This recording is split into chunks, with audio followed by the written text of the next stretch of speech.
नमस्कार, बहुत स्वागत है आप सभी का। आप देख रहे हैं न्यूज इंडिया और आपके साथ मैं हूं मनीषा शर्मा।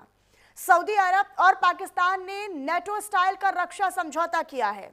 इस समझौते का सबसे अहम पहलू यह है कि दोनों देशों में से अगर किसी एक पर भी हमला होता है तो दोनों देशों पर हमला माना जाएगा। मसलन अगर पाकिस्तान पर कोई हमला करता है या हमला होता है तो उसे सऊदी अरब खुद पर भी हमला मानेगा, जैसा कि नेटो देश मानते रहे हैं। भारत और पाकिस्तान में हालिया महीनों में लगातार तनातनी देखी गई है। ऑपरेशन सिंदूर के बाद भी दोनों के रिश्तों में कई तरह की तल्खियां भी सामने आई हैं। अब ऐसे में पाकिस्तान के सऊदी अरब को अपने साथ लेने की पहल को भारत के खिलाफ एक गठजोड़ की कोशिश के तौर पर भी देखा जा रहा है। अब सवाल यूं तो कई सारे हैं, लेकिन बड़ा सवाल यह है कि भारत इस डील को किस तरीके से लेगा और क्या सऊदी पाकिस्तान के लिए भारत से रिश्ते खराब करेगा। इन्हीं तमाम सवालों को लेकर हम करेंगे अपने कुछ खास मेहमानों से चर्चा, लेकिन उससे पहले एक रिपोर्ट आपको दिखाते हैं। पाक सऊदी की यारी भारत पर कितनी भारी, क्या है डिफेंस डील की कहानी। भारत से सऊदी करेगा दुश्मनी, दुश्मन से सऊदी का समझौता भारत को कितना झटका। पाक सऊदी की डील भारत की बढ़ेगी मुश्किल। ऑपरेशन सिंदूर से मार खाने के बाद पाकिस्तान अब तक बिलबिला रहा है।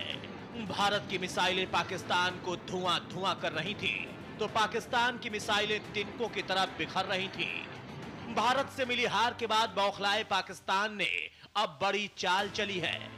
दरअसल पाकिस्तान और सऊदी अरब ने डिफेंस डील को लेकर बड़ा समझौता किया है। इस डील के मुताबिक अगर दोनों देशों में से किसी एक पर हमला होता है तो यह हमला दोनों देशों पर माना जाएगा। इस डील को लेकर भले ही पाकिस्तान बहुत खुश हो रहा है, लेकिन पाकिस्तान के लिए सऊदी अरब भारत से रिश्ते खराब करेगा बहुत मुश्किल है।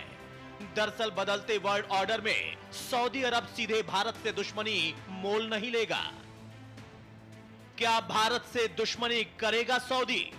भारत और सऊदी अरब के बीच आर्थिक, ऊर्जा और प्रवासी भारतीयों के कारण गहरे रिश्ते हैं। भारत सऊदी का बड़ा तेल ग्राहक है। लाखों भारतीय सऊदी में काम करते हैं। दोनों देशों के बीच रक्षा और तकनीकी सहयोग भी बढ़ा है। भारत सऊदी में करीब 42 अरब डॉलर का व्यापार है।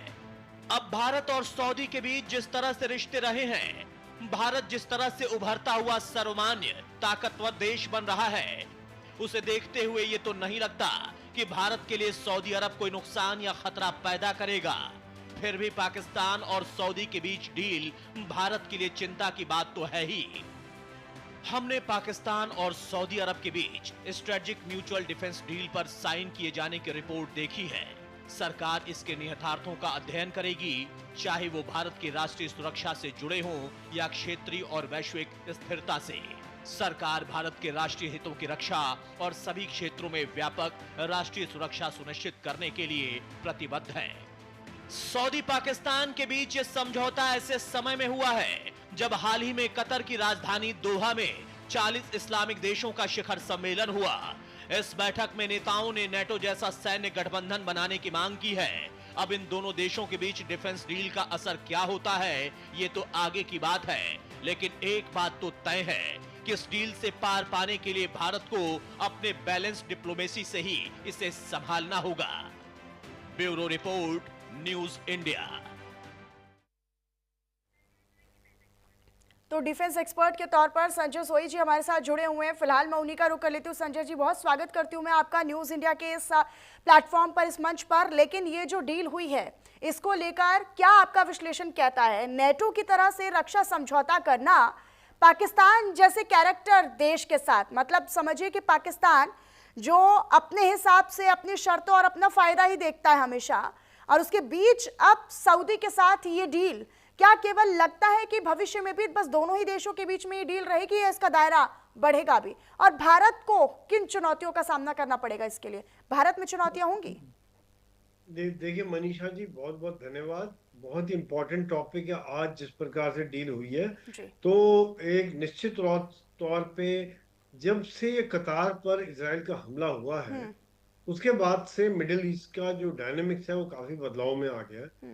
और जैसे अमेरिका का सुरक्षा गारंटी कतार को मिला हुआ था, उसके ऊपर भी एक सवालिया निशान आ गया है। और लोग सोच रहे हैं कि अगर कतार पर हमला हुआ तो बाकी देशों पर भी हमला हो सकता है। तो एक मुस्लिम देशों की नेटो वाली बात हो रही थी, Iran, Turkey, Egypt, UAE, Saudi Arabia, कतार, काफी देश मिलके एक जॉइंट फौज बनाने का विचार था, जो कि एक जिसके ऊपर ही बातचीत चली। कितनी सफल होगी वो देखना पड़ेगा, क्योंकि उसके लिए कोऑर्डिनेशन चाहिए होता है, जॉइंट ट्रेनिंग चाहिए होती है। जहां तक इस डील का सवाल है, देखिए मेरा ये मानना है कि भारत के भी सऊदी अरेबिया के साथ बड़े अच्छे संबंध हैं, पाकिस्तान के भी सऊदी अरेबिया के साथ बड़े पुराने अच्छे संबंध रहे हैं। तो आज ये डील होती है, समय समय पर सऊदी अरेबिया ने पाकिस्तान की फाइनेंशियल मदद भी की है। अगर ये डील होती है तो इस समय में हम लोग इसका स्टडी कर रहे हैं, डीप स्टडी कर रहे हैं कि क्या इसका मकसद है, क्या कितनी दूर तक भारत इससे अफेक्टेड होगा। क्योंकि जहां तक डील का निकल के आ रहा है कि जब एक सवाल भी किया गया था सऊदी अरेबिया के रेप से कि क्या इसका मतलब पाकिस्तान न्यूक्लियर अम्ब्रेला भी आपको देगा, तो उसके ऊपर भी उन्होंने कुछ गोलमोल का जवाब दिया था।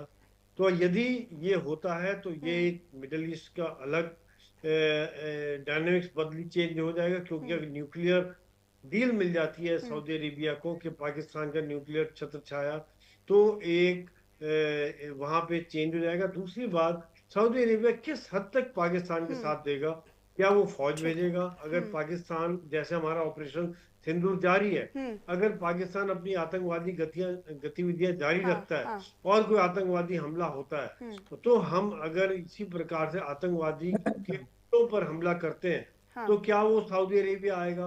क्या वो हमला युद्ध माना जाएगा? कि वो किस हद तक आएगा? क्या वो अपनी फौज भेजेंगे, जहाज भेजेंगे?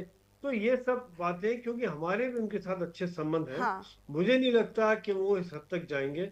और लेकिन अभी भी हमारा मिनिस्ट्री ऑफ एक्सटर्नल अफेयर इसके हर क्लॉज का डीप स्टडी कर रहा है। सऊदी अरेबिया के साथ भी बातचीत होगी, तब ये इसका और आकलन निकलेगा। लेकिन मैं ये मानता हूँ, आपकी बात बिल्कुल दुरुस्त है कि इसके ऊपर डेफिनेटली हमने एक नजर रखनी है, और इसके देश हित के लिए जो भी ठीक होगा हम उसके ऊपर करेंगे। क्योंकि पाकिस्तान के कैरेक्टर को तो हम नहीं इग्नोर कर सकते हैं इस पूरे, चाहे वो डील हो अपने समझौते के लिए, अपने फायदे के लिए, अपने नफा नुकसान के लिए, भले वो कोई भी डील कर रहा हो, लेकिन क्या कैरेक्टर पाकिस्तान का है वो दुनिया जानती है। ठीक है, हमारे साथ अब PMLN के नेता इरशाद अहमद जी जुड़ चुके हैं। इरशाद जी, बहुत स्वागत करती हूँ मैं आपका न्यूज़ इंडिया के इस प्लेटफॉर्म पर।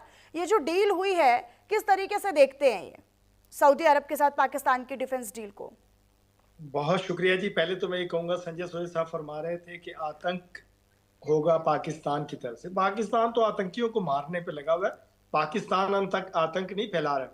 पाकिस्तान अरे वाह आतंकियों को, मतलब आतंकियों को नकेल डालने पे लगा हुआ है। आप बिल्कुल हिचकिचा नहीं रहे हैं ये बोलते हुए कि पाकिस्तान आतंक नहीं फैला रहा। आप बिल्कुल हिचकिचा नहीं रहे हैं ये कहते हुए। देखिए, मुझे बोलने दें या आप बोलने? नहीं तो आप सही तो बोलिए ना सर। आपको आमंत्रित इसलिए किया गया है कि हम आपका पॉइंट ऑफ व्यू, आप ये मत बोलिए फिर ना आप ये चीज जो गलत है वो मत बताइए, वो मत बोलिए। आपको हिचकिचाना चाहिए थोड़ा ये बोलते हुए कि पाकिस्तान जो है वो आतंकियों को पनाह नहीं देता है, उन्हें पालता पोसता नहीं है, वो नहीं फैला रहा है। ये मत बोलिए ना सर, ये प्रोपेगेंडा मत फैलाइए। आप बात पर आइए, इस डील को लेकर बोलिए, बस उसी पर लेकर बोलिए। नहीं, तमाम पे बोलूंगा। ये संजय सोहेल साहब ने बहुत सारी बातें की है मेरे मुल्क के लिए, मेरे पाकिस्तान के लिए, मेरे पाकिस्तान के इदारों के लिए। कितनी बातें इन्होंने की, मैं खामोशी से सुनता रहा। मुझे मालूम था कि मुझे बोलने नहीं देंगे आप लोग। देखिए, इन्होंने पहले मेरे इदारों के लिए, फिर इन्होंने आतंक के लिए, फिर इन्होंने मेरी सऊदी अरब से दोस्ती के लिए। हम अजली दोस्त हैं। हम इस्लामिक ब्लॉग बनाने जा रहे हैं। इस्लामिक ब्लॉग जब बन जाएगा तो फिर पता चलेगा, आप लोगों को पता चल जाएगा। पता तो चल गया आपकी हुकूमत को। देखें, जो कुछ आप बोते हैं वही काटते हैं। इस्लामिक ब्लॉग बनाने का मकसद क्या है? पिछले 10 साल में इस्लामिक ब्लॉग बनाने का मतलब क्या है? मतलब इस्लामिक नेटो आप तरीके से बना रहे हैं, ये क्या मतलब क्या है? इसका मकसद क्या है पीछे का? इसका मकसद ये है, जिस तरह फलस्तीन को एक बेशरम मुल्क मार रहा है, उनको बचाने के लिए, जिस तरह मकबूजा कश्मीर को एक मुल्क मार रहा है, उनको बचाने के लिए इस्लामिक ब्लॉक जब बनेगा, हर उस दहशतगर्द मुल्क को, हर उस जालिम मुल्क को एक नकेल डलेगी ताकि लोग नाजायज ना मारे जाएं, नाजायज ना मरे, ना हमले हो किसी मुल्क पे, लोग बड़े आराम और काश आजादी से काश ये रहें अपने पाकिस्तान मुल्क भी में, समझता, अपनी जगह पर। काश ये पाकिस्तान भी हमला करने से पहले समझता, काश पहलगाम में हुए हमले को भी समझता और वो ये पूछता। मुझे खुशी होती सर कि अगर आप अपने यहाँ पर मुल्क में पल रहे आतंक को लेकर अगर आप दो शब्द कहते, अगर आप कहते कि हाँ आपके आतंकियों ने पहलगाम में जो किया धर्म पूछ पूछ कर मारा वो गलत था। अगर आप इतना ही बेचारा बन रहे हैं, अगर आप इतना ही बेचारा बन रहे हैं तो बनिए ना फिर पूरी तरीके से। आप आज तक सबूत नहीं दे सके कि पहलगाम में पाकिस्तान से आप सबूत देखना नहीं चाहते सर, आप सबूत देखना नहीं चाहते बात सर। तो करने दें, बात तो करने दें ना। हाँ, आपने आज तक कोई ऐसा शख्स, कोई ऐसा दहशतगर्द, कोई ऐसे लोग पकड़ करके सामने नहीं लाए जो पाकिस्तान की सरहद पार से इधर हिंदुस्तान में आए, पहलगाम में उन्होंने तबाही मचाई। आप मुझे ये बताइए, सिर्फ सवाल है मासूमाना सा मेरा, कि कहां गए वो दहशतगर्द? हाँ, आपने चंद जो जेलों में बंद थे कश्मीरी उनको जरूर मारा है, लेकिन जो पहलगाम का नहीं, आप कश्मीर पर मत आइए सर, कश्मीर पर मत आइए। हमें पता है हमारे कश्मीर, नहीं हमें पता है हमारा कश्मीर, हमारी कश्मीरियत और हमारे कश्मीरवासी। कश्मीर नहीं लेकर आएंगे बीच में, कश्मीर नहीं। कश्मीरियों का देखिए आप मतलब अपनी कमी, अपनी खामी, अपनी कमजोरी छुपाने के लिए आपके पास कुछ नहीं है, कश्मीर ले आते हैं आप बीच में। नहीं, आपने पहलगाम की बात की, मैंने तो पहलगाम की बात की। मैंने कहा, आपने कहा पहलगाम में दहशतगर्दी पाकिस्तान ने करवाई। कहां गए दहशतगर्द? कैसे आए और कहां गए, कहां गुम हो गए? देखें, ऐसे दुनिया बड़ी एडवांस हो गई है, गुम कहीं नहीं हुए हैं सर, गुम जा रही है। नहीं, आप सिर्फ, मुझे फख्र है, गुम कहीं नहीं हुए हैं सर, गुम कहीं नहीं हुए हैं। गुम अगर हुए होते और अगर आपके पकड़े होते तो दिखाते आप। नहीं सुनिए, अगर आपके यहाँ पर आतंक नहीं पलता, अगर आपके यहाँ पर आतंक नहीं पाला पोसा जाता या नहीं फैलाया जाता, तो फिर जैश का कमांडर ये नहीं कहता कि हाँ भाई हमारा मैं भी खत्म हो जाता तो अच्छा होता। ऑपरेशन सिंदूर क्यों चलाया गया था? देखिए आप कह रही हैं कि हमने हमला किया हिंदुस्तान पे। पहले ये बताइए कि हमला किया किसने? पहले हम तो आराम से सोए हुए थे, हमें मालूम पड़ा कि जी अर्नब का शो देखा मैंने कि जी उसने लाहौर की बंदरगाह पे कब्जा कर लिया, और फिर वो एक अच्छा आपके देश में क्या हो रहा है उसको जानने के लिए आप भारत की टीवी चैनल्स देख रहे हैं। शांति के साथ अच्छा, आपके पाकिस्तान में क्या हो रहा है आप उसे जानने के लिए भारत की टीवी चैनल्स देख रहे हैं। ये हमारे लिए बीइंग अ सिटीजन बहुत प्राउड मोमेंट है सर, कि आप अपने पाकिस्तान में क्या हो रहा है उसे जानने के लिए आप इंडियन टेलीविजन देख रहे हैं, न्यूज चैनल्स देख रहे हैं। देखिए आपको मैं बताता हूँ, मैं न्यूज चैनल नहीं देख रहा था, मैं अपने चैनल को देख रहा था। वहां नहीं तो जिनका आपने नाम लिया वो कोई सीरियल तो नहीं चलाते हैं सर, जिनका आपने नाम लिया वो डेली सोप में तो नहीं आते हैं। 60 सेकंड मुझे दे। हाँ बोलिए। 60 सेकंड दे दें प्लीज। देखिए हमें मालूम पड़ा टीवी से, अपने पाकिस्तान की टीवी से मुझे मालूम पड़ा। अच्छा, फिर मैं अब फख्र करता हूँ अपने मुल्क पे, अपने वजीर आजम पाकिस्तान मियां मोहम्मद शहबाज शरीफ साहब पे, फील्ड मार्शल हाफिज आसिम मुनीर साहब पे फख्र करता हूँ, अपनी आर्मी पे, कि पूरी दुनिया के लिए एक मिसाल बन गई मेरी आर्मी, मेरे वजीर आजम, पाकिस्तान की हुकूमत। देखिए पूरी उम्मत मुसलमा की नजरें पाकिस्तान पे है कि पाकिस्तान एक ताकत बन के उभरा। ताकत तो पहले था, अब इसने बहुत बेहतरीन तरीके से लोगों को बताया और मनवाया कि पाकिस्तान खित्ते में एक बहुत खूबसूरत, बहुत ताकतवर, बहुत बेहतरीन मुल्क है। उस पे मुझे फख्र है, मुझे फख्र है अपने इदारों पर, मुझे तभी तो सर बीएलए चुन चुन कर मार रहा है, तभी तो सर टीटीपी अटैक करता है। हर दिन पाकिस्तान के सैनिक मारे जा रहे हैं, ऐसा कोई दिन नहीं है जो आपके सैनिक मारे ना जाते हो। आपको तो फख्र होना चाहिए ऐसे। बहुत शुक्रिया। हाँ, आपको तो फख्र होना चाहिए। आपको याद नहीं आएगा ना सर, अभी मैं याद दिला रही हूँ ना आपको। सुन ले। बहुत शुक्रिया कि आप आतंक खुद ही बोल गई। मैं नहीं चाहता था कि मैं आपके चैनल पे बैठ करके बात करूं कि मेरे मुल्क में जो दहशतगर्दी आप लोग करवा रहे हैं, टीटीपी अटैक कर रहा है तो वो हम करवा रहे हैं। बीएलए अपने लिए लड़ रहा है, बलूचिस्तान वाले अपने लिए लड़ रहे हैं पाकिस्तान से, तो फिर हम करवा रहे हैं सर। मैं ये बात वाह गजब। मैं नहीं चाहता था कि आपको मैं ये कराऊं कि कौन कर रहा है मेरे मुल्क में, लेकिन क्यों हम नहीं करते? हम आपकी तरह शोर क्यों नहीं डालते कि हमें मालूम है कि हम एक ताकतवर मुल्क है, हम अपनी ताकत से, अपनी जोरे बाजू से। ठीक है संजय सोई जी, जरा ताकत का एहसास तो करवाइए इनको। आप पूरी दुनिया पे इल्जामबाजी संजय सोई जी, अपनी भाषा में इनको ताकत का एहसास तो करवाइए, अपनी भाषा में इन्हें ताकत का एहसास तो करवाइए। पाकिस्तान की सेना का नंबर दुनिया में, अगर आपको एहसास नहीं है तो दुनिया में मजबूत सेनाओं में आमतौर पर भी टॉप 15 में, 20s में ऐसे ही रहता है सर। तो उसमें नहीं, भी कैसे उतना कैसे उछल रहता रहे है? हैं, भागे क्यों उसमें सिंदूर भी में? उतना उछल रहे हैं सर ऑपरेशन आप सिंदूर में, कि भाई हमें तो ऑपरेशन फक्र सिंदूर में है, आप ये लोगों ने है, वो माफी है क्यों सर। मांगी?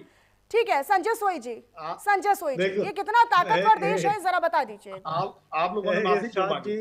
इरशाद जी, मैं ये कहना चाहूंगा, अभी कल परसों ही आपके डिप्टी प्राइम मिनिस्टर और फॉरेन मिनिस्टर ने स्टेटमेंट दिया है कि जंग रोकने के लिए हमने बात की थी। अमेरिका ने भी कह दिया कि भारत किसी की बीच में बातचीत नहीं चाहता है, भारत सिर्फ 1 to 1 पाकिस्तान से बात करेगा। और वो फिर जब पाकिस्तान ने रिक्वेस्ट की, पाकिस्तान ने बोला कि आप सीज फायर करें, बहुत हमारी पिटाई हो रही है, तब भारत ने जब अपना ऑब्जेक्टिव पूरा कर लिया, तब हमने जंग रोकी। अब देखिए कल परसों ही मसूद इलियास जी का बातचीत हो रही थी, वो कह रहे थे कि जी वहां पे आतंकवादियों को किस प्रकार से मारे गए थे, बावलकोट में किस प्रकार से सब खत्म हो गए थे। तो ये सब बातें देखिए निकल के आती हैं। ये धीरे धीरे आप जितना मर्जी झूठ बोले, लेकिन कुछ समय के बाद कहीं ना कहीं से बातें निकल के आ जाती हैं कि असल में ऑपरेशन सिंदूर में क्या हुआ, कौन पिटा, किसने मारा। और भारत ने एक तरह से अपनी गरिमा बरकरार रखी है, इस तरह से कहीं से कुछ नहीं किया है।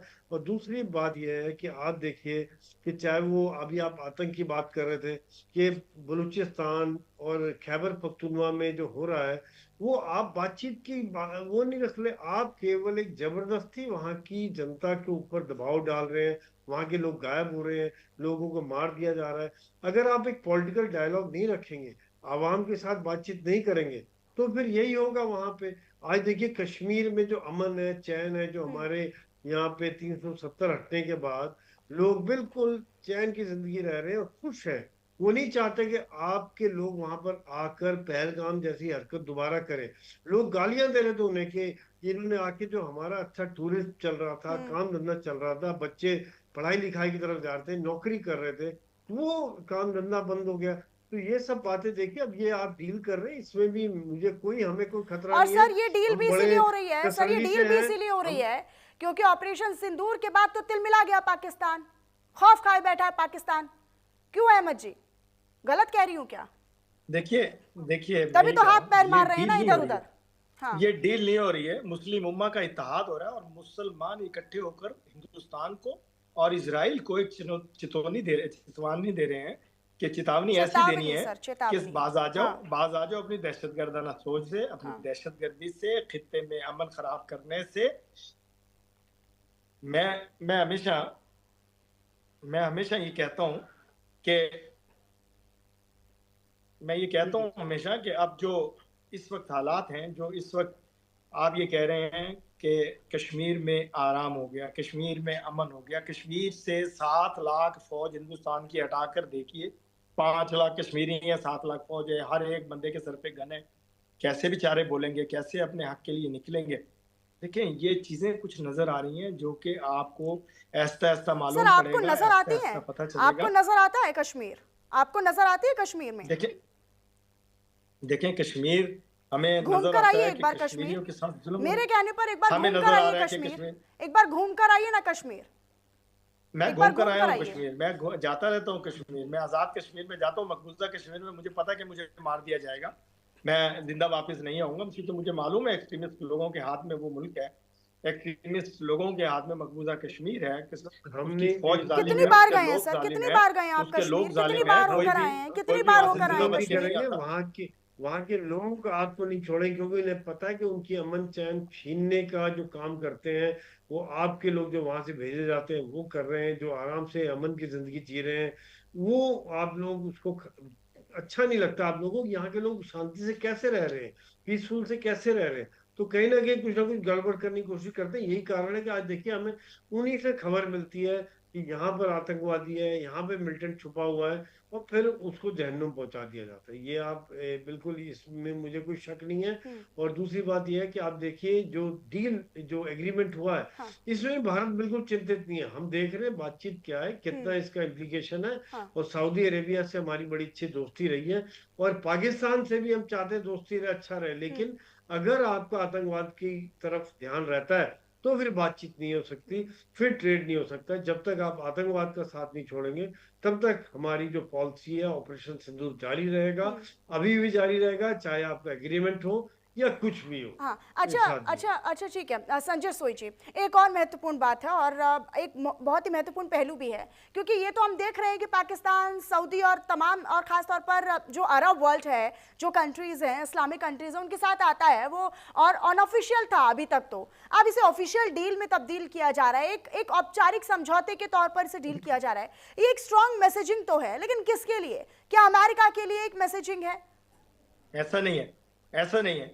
अमेरिका के लिए कोई चेतावनी नहीं है। ये चेतावनी उन लोगों के लिए, मैंने तो 2 मुल्कों का नाम लिया, हिंदुस्तान और अरे इजराइल। हाँ हाँ हाँ, देखिए, अमेरिका अमेरिका अगर इस तरह की कोई चीज चाहता तो वो पता नहीं कहां पहुंचे होते आप लोग। ऐसा नहीं है, अमेरिका कभी भी नहीं चाहता है, अमेरिका कभी भी जंग नहीं चाहता है। अमेरिका की हुकूमत, ट्रंप की हुकूमत इस वक्त अमन चाहती है, लोगों को मरने से बचाना चाहती है। देखें, संजय सोई साहब अभी कह रहे थे कि बहावलपुर में दहशतगर्दों को मारा। खुदा की कसम, मस्जिद में सोए हुए मासूम बच्चों को, मासूम खवातीन को, मासूम बुजुर्गों को मारा गया। कोई दहशतगर्द मरा है तो मुझे बताइए, कोई एक ऐसा नाम हो जो वहां उस मस्जिद में दहशतगर्द था और वो मरा। आपने मासूम बच्चों को, मस्जिदों पे हमले किए। किसने आप कर दिए हमला सर? करते तो हमारे किसने हमले सामने कर फौज दिए के सर? सामने किसने आकर के हमले लड़ते। किए? अरे आपने किसने जो कुछ हमले किया, किए? बताइए ना, आपने किसने जो हमला कुछ किया, किया? किसने हमला किया? मस्जिदों पर किसने हमला किया? आप लोगों ने बताइए। हमला किया।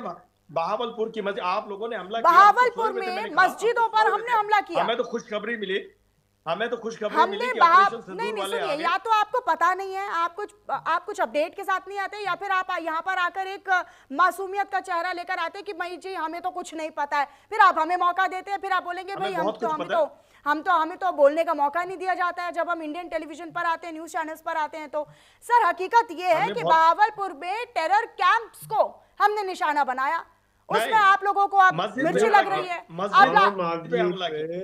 मस्जिद पे हमला किया आप लोगों ने, मस्जिद में सोए हुए मासूम लोगों को मारा। सर, एक कैजुअलिटी बता दीजिए, एक भी कैजुअलिटी बता दीजिए, किसी भी सिटीजन की एक भी कैजुअलिटी हम बता देंगे ना, तो फिर मैं यहीं पर समाप्त कर दूंगी। सर, ये मसूद अजहर क्यों कहता कि मुझे इससे अच्छा तो मैं मर जाता, जो यही मेरा शुरुआती तौर पर सवाल था सर। बिल्कुल, जो आज वहां पे मसूद इलियास कह रहा था कि किस प्रकार से वहां पे जितने भी उनके मसूद अजहर के साथी थे, 2 भाई जो कि जैश के वो भी कमांडर थे, वो भी मारे गए। तो ये तो बात देखिए कहीं ना कहीं निकल के आती है। आज जितना मर्जी पर्दा डालने की कोशिश करे, बातें निकल के आती है। ठीक है संजय सोई जी, उस डील वाले सवाल पर आप जरा जवाब दीजिएगा कि ये अनऑफिशियल तो चला ही आ रहा था, एक दूसरे को सपोर्ट करना, अब इसे ऑफिशियल डील कर देना, ये किसके लिए मैसेजिंग है? संजय सोई जी, देखिए, ये जो मैसेजिंग जब से इजराइल का हमला हुआ था कतार के ऊपर, उसके बाद से मुस्लिम वर्ल्ड में डेफिनेटली काफी आक्रोश था। हाँ। कि किस प्रकार से हमला किया और एक तरह से नेटो टाइप सेना बनाने की कोशिश की जा रही थी। कितनी सफल होती है, क्योंकि आपस में विचारधाराएं नहीं मिलती हैं, इसके लिए ट्रेनिंग चाहिए होती है। अब ये जो डील हुई है सऊदी अरेबिया और पाकिस्तान में, हाँ। मैं ये मानता हूँ कि ये भारत के बिल्कुल खिलाफ नहीं। आप जो मर्जी कहते रहेंगे भारत, क्योंकि आज भारत में जो मुस्लिम उतना ही सुरक्षित है जितना हिंदू है, जितना सिख है, जितना ईसाई है। सभी धर्म यहाँ पे सुरक्षित है, सबको जो फैसिलिटी है बराबर मिली जाती है। ना कि जैसे पाकिस्तान में आप देखिए नंबर कम होते जा रहे हैं, हिंदुओं के, सिखों के, क्रिश्चियंस के, उनके कभी मंदिरों में हमले होते हैं, कभी उनको जबरन बदली कराया जाता है। तो वहां पे जो एक परसेंटेज 1947 में जो आज कहाँ पहुंच गई है, और भारत में आज सभी सुरक्षित है। तो अगर कोई आप मुस्लिम वर्ल्ड का नेता होने का दावा कर रहे हैं तो आप एक गलत फहमी में बैठे हुए हैं।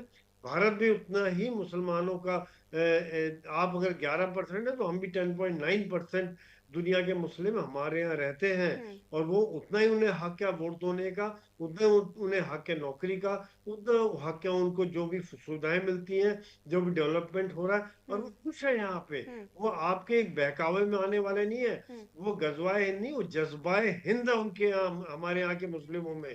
और अगर कुछ भी होता है तो सबसे और सर यही अंतर है भारत और पाकिस्तान में। सर यही अंतर है कि जब पाकिस्तान तिलमिला जाता है, बौखला जाता है, हाथ पैर मारने लगता है, तो फिर पाकिस्तान कहता है कि भाई हम तो डूबेंगे, हम पूरी दुनिया को ले डूबेंगे। तो मतलब ये आप समझिए कि बाकियों के लिए आप कितनी शांति कायम करने वाले मुल्क बने हुए हैं। आप रहिएगा हमारे साथ, हम इसी से जुड़ी हुई एक खबर भी मिल रही है, मैं उस खबर का रुख करूंगी। हमारे साथ दोनों खास मेहमान जुड़े। संजय सोई जी, आपका भी बहुत शुक्रिया, और इरशाद जी, आपका भी बहुत शुक्रिया हमारे साथ जुड़ने के लिए। तो देखिए, ये जो डील हुई है पाकिस्तान और सऊदी अरब में यानी यूएई में डिफेंस डील, अब इसको लेकर लगातार चर्चाएं तेज हैं कि आखिरकार, क्योंकि अनऑफिशियल तो चला ही आ रहा था, काफी लंबे टाइम से हम देख रहे थे कि परमाणु शक्ति होने के नाते पाकिस्तान जो है वो स्टैंड ले रहा था खाड़ी देशों का या अरब कंट्रीज का, अरब वर्ल्ड का, लेकिन अब इसे ऑफिशियल कर दिया गया है। तो क्या बदलाव होगा या भारत के लिए ये किन चुनौतियों पर आगे बढ़ेगा? आगे बढ़ते हुए इसी बीच एक बड़ी जानकारी